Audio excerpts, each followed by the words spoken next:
If you want to start a real estate investing business, there's going to be a lot of infrastructure and systems that you're going to need to put into place. So in this video, I'm going to be walking you guys through my existing infrastructure and the exact process for adding a new rental property into my business. This process starts during escrow, meaning I've already got my offer accepted, and now the work of integrating this new rental property into my business systems begins. The general topics I'm going to be talking about in chronological order is going to be number 1, setting up my LLCs, number 2, setting up a bank account, 3, setting up a credit card, 4, setting up Autopay for my mortgage, 5, setting up my bookkeeping, 6, listing the property for rent, number 7, my tenant application process, and last but not least, 8, setting up my rental collection. Now, you guys have no idea how long it's taken me to refine this process down. I've tried over 4 different property management softwares, tried multiple tenant application processes and bookkeeping softwares, and I've spent a lot of money on useless tools. So I'm saving you guys a lot of time and effort here. And if you guys want more helpful content on real estate investing, then you guys can subscribe to the channel and let me know if you have any other suggestions on how to improve these systems, but this is just how I do it. All right, so starting off, setting up your LLCs. If you're not familiar with LLCs, I'm going to be doing a complete breakdown of LLCs in next week's video, including how to set one up correctly, so I won't cover that in today's video. If you do decide to create an LLC, then you're going to need to notify your title company, and they will put your LLC on the title for your new rental property during escrow. That's pretty much it for this step, but one important thing that you'll need from this step is your EIN number. In next week's video, I'm going to explain what that even is and how to get an EIN, but for now, just think of it as a unique identifier for your LLC, which is required for the next step. So step 2, open a bank account. The main purpose of this account is to keep track of all of the financial activity of this specific rental property. So all the money that comes into the business is deposited into this account, and all the expenses for this rental property will be coming out of this account. If you're paying your landscaper, you want to use the designated credit card to pay for it, and then pay off the credit card using the funds from this checking account. But for other services, especially contractors, they usually only take Venmo, checks, or Zelle. So keep that in mind. All you need to do is schedule a meeting with a business banker, ask them to open a business checking account. If you created an LLC in the previous step, then you'll need your EIN of your LLC. Otherwise, just create one using your personal social security number, and that's it. Should be pretty easy. The 2 banks I currently use are Chase and Stessa. They both have their pros and cons, which we're going to review right now. So let's start with Chase's pros. Number 1, same login as my personal Chase account, so I can see everything together in one portal. This is very useful. Next, you have bill pay and ACH transfers, which are enabled. You have Zelle support, and this is actually a huge pro for paying landscaping and other contractors who only take Zelle. It integrates easily with property management software for rent collection. Transferring from my Chase personal checking account into this Chase business account is instant and very easy. It's also very easy to deposit checks. It's easy to wire funds. You get checkbooks. I've actually never used them before. And there's physical locations, and the customer support is pretty damn good. What are the cons? You have to go to a physical location and sit there for an hour to open a business checking account. And secondly, you don't earn any interest on your balance. It's like a negligible amount. All right, so now let's talk about Stessa's pros. So I would say the first one is that you can open an account completely online instead of going to the physical location. Number 2, there is a 5.09 APY on your balances, which has earned me over $789 in the last year and a half. And lastly, Stessa does support wiring funds. Now, let's talk about some of the cons for Stessa, and there's quite a bit.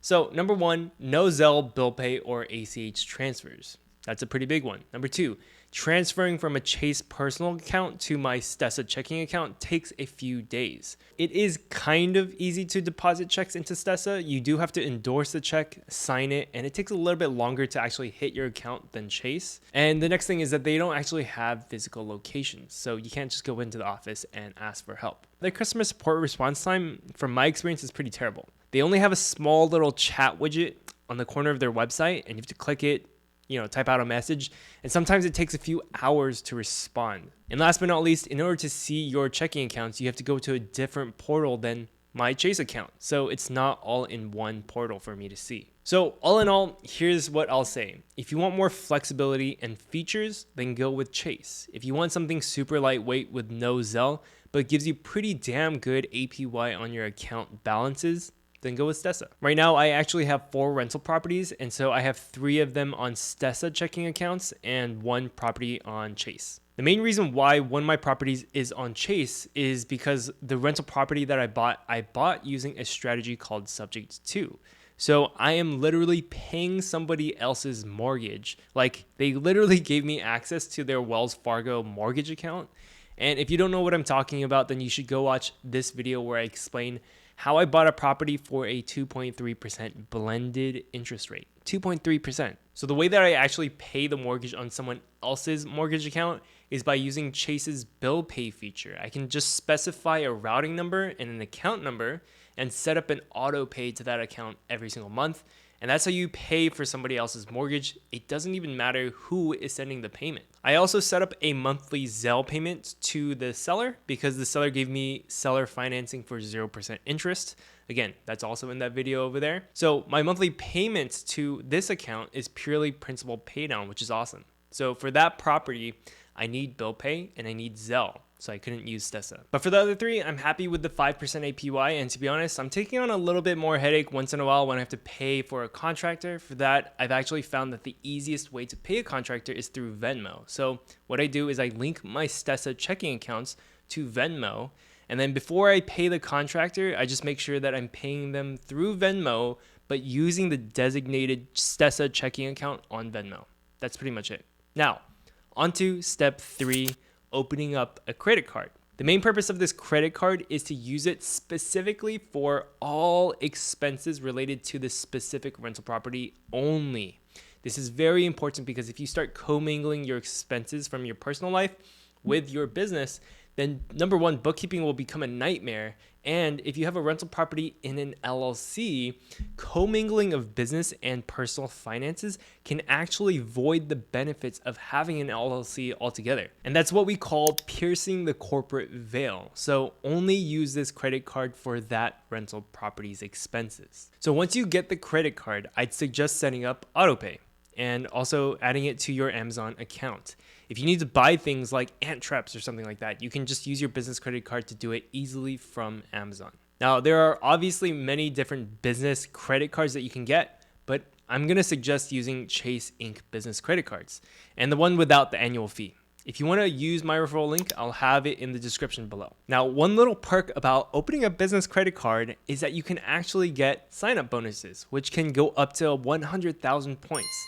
That's enough for you to get a round trip ticket to Asia and back if you spend the points wisely. So for all you credit card churners out there, this is a pretty cool little perk that I've enjoyed myself. I've opened 4 Chase business credit cards and yes, collected over 400,000 points, which is how my wife and I flew to Thailand on business class flights for free.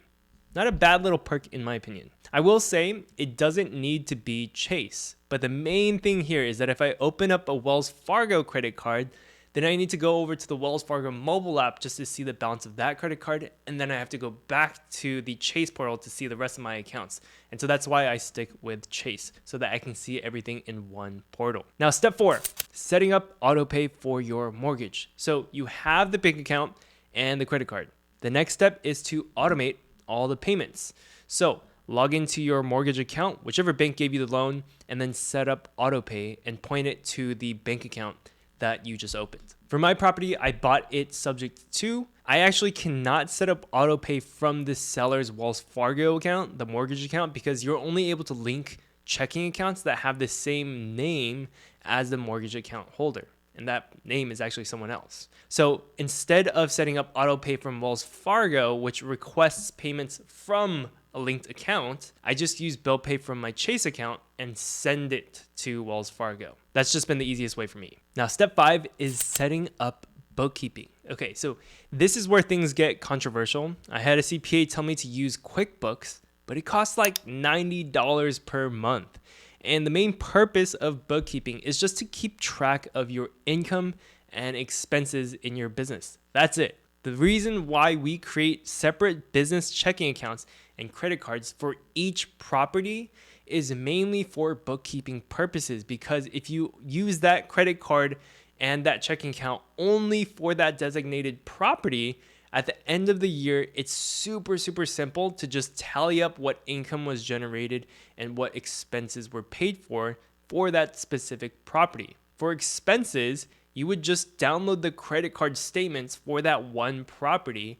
And for income, you can just look at the checking account bank and see what income or rent payments have come into your bank. Boom, easy. Because at the end of the year, you're going to need to submit a Schedule E form, which looks like this.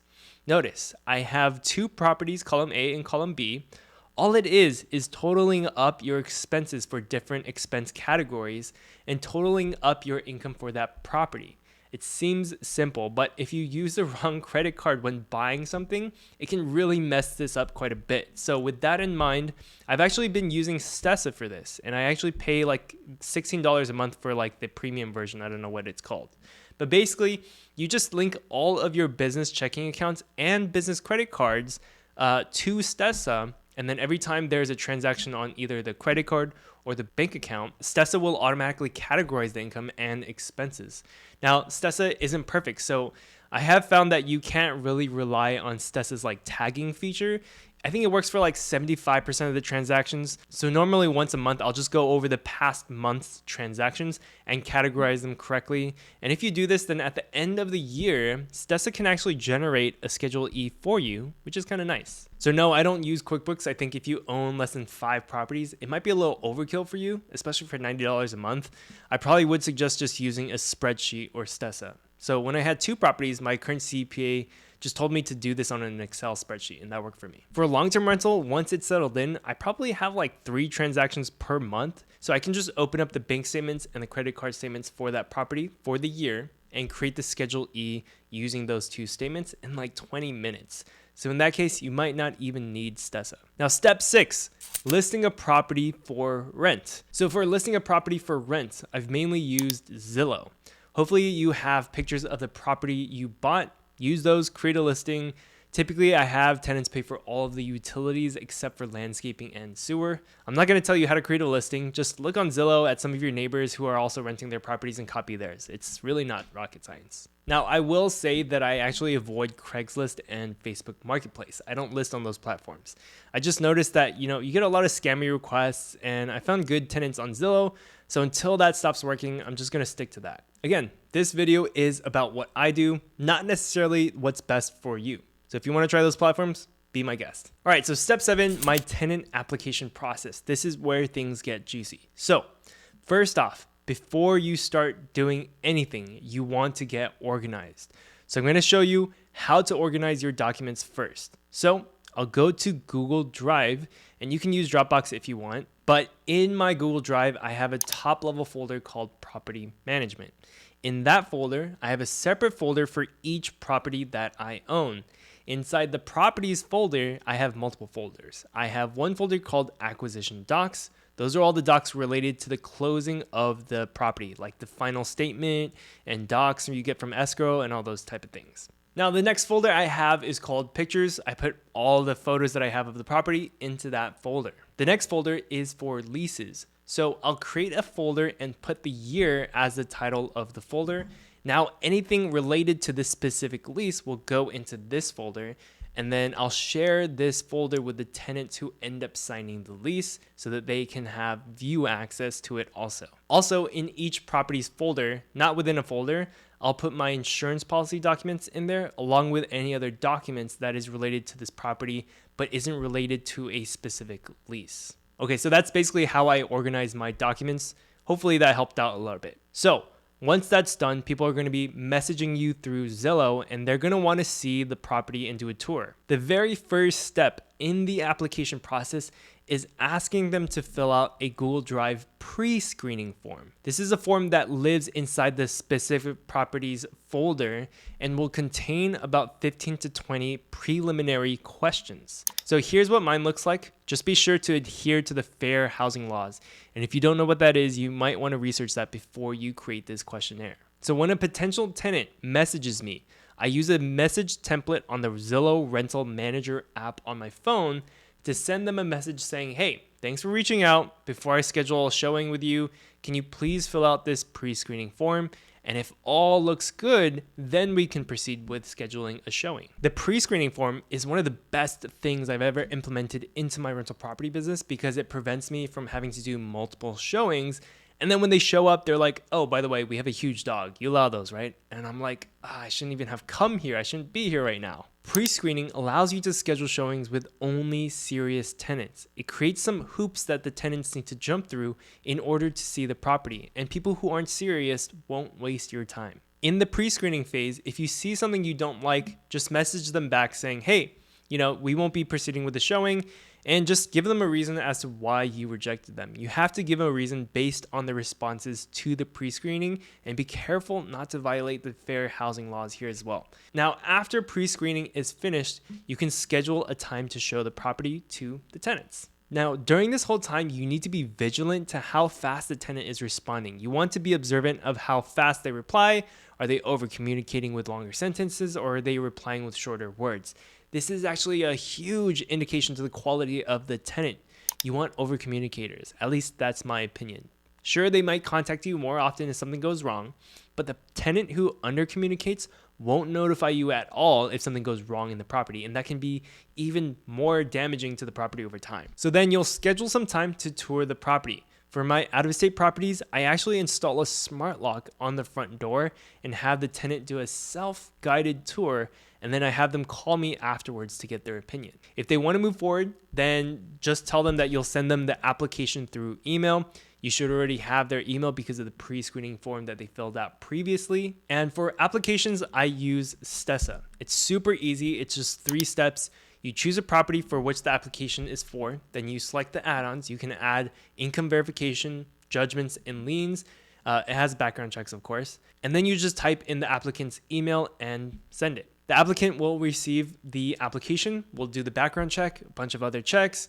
The applicant will pay for the application, and once they pay, then I'll receive the application in my email so that I can review it. Make sure to put the application in the Google Drive for safekeeping. Again, if you reject them, then send them an email or message them telling them why you rejected them.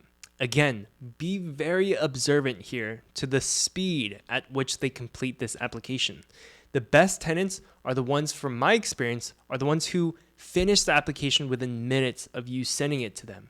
If you have to remind them to do the application, those are the types of tenants who you might need to remind to pay the rent later also. So if you accept the application, then you can send them a lease agreement.